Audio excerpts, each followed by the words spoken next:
विश्वास मानिए, एक एक कर्म का फल आपको भोगना पड़ेगा। इसलिए बहुत डरो, कोई ऐसा कर्म न बन जाए। अगर कर्म बन जाए तो दयावान बनो, उस समय उसकी सहायता करो। वो पशु है, वो किसी से नहीं कर सकता, केवल रो सकता है। और जब वो रोएगा, परमात्मा सुनेगा, तो तुम्हारे लिए हिसाब तैयार हो जाएगा।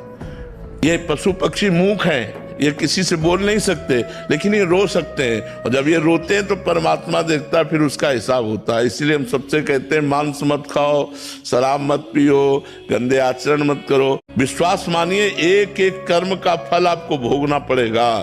इसलिए बहुत डरो, कोई ऐसा कर्म न बन जाए। अगर कर्म बन जाए तो दयावान बनो, उस समय उसकी सहायता करो। वो पशु है, वो किसी से नहीं कर सकता, केवल रो सकता है। और जब वो रोएगा, परमात्मा सुनेगा, तो तुम्हारे लिए हिसाब तैयार हो जाएगा। ये पशु पक्षी मूक हैं, ये किसी से बोल नहीं सकते, लेकिन ये रो सकते हैं। और जब ये रोते हैं तो परमात्मा देखता है, फिर उसका हिसाब होता है। इसलिए हम सबसे कहते हैं, मांस मत खाओ, शराब मत पियो, गंदे आचरण मत करो। विश्वास मानिए, एक एक कर्म का फल आपको भोगना पड़ेगा।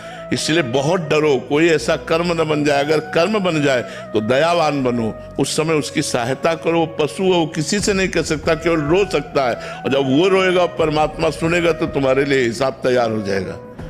ये पशु पक्षी मूक हैं, ये किसी से बोल नहीं सकते, लेकिन ये रो सकते हैं। और जब ये रोते हैं तो परमात्मा देखता है, फिर उसका हिसाब होता है। इसलिए हम सबसे कहते हैं, मांस मत खाओ, शराब मत पियो, गंदे आचरण मत करो।